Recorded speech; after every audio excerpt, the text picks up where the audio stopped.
Hello guys! Good morning! So by the way, magluluto nga pala ako ng century tuna.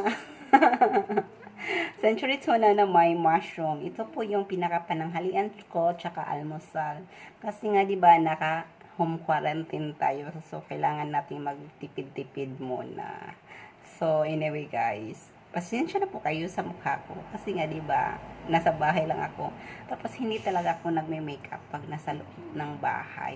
O minsan lang pag feeling maganda ako, ayun, nagme-makeup ako sa loob ng bahay. So anyway guys, ipapakita ko sa inyo kung paano ko lutuin to, okay? So stay tuned guys. Thank you.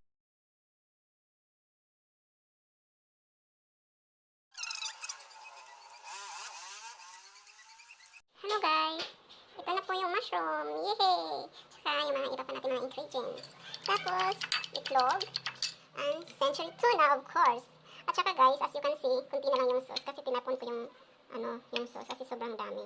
Tapos, ito po yung pinaka-dressings ko. Ito po yung, masarap po ito. Ito po yung pinaka-in-house talaga ni Habi pag andito si Habi.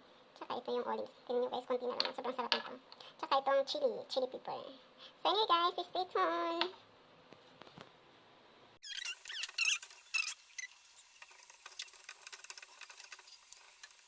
Okay na guys. So ilagay na natin itong mushroom.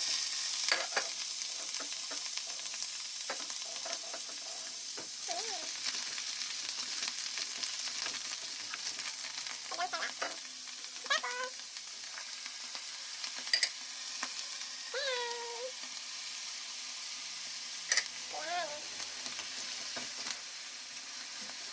Sarap talaga. Ito po yung pinaka-favorite ko. Bali, tuwing almusal. Ano na pag andito si Habi?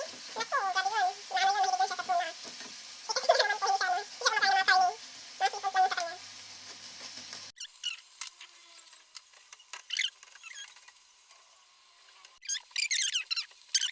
Okay guys.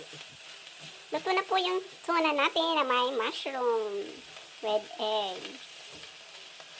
So, ilagay na natin sa plato. So, hello guys. Ito na po siya. Sobrang sarap, 'di ba? So ayan na po, nilalagyan ko na po siya. Ito. Thank you guys. Anyway, thank you guys for watching. Have a nice day everyone.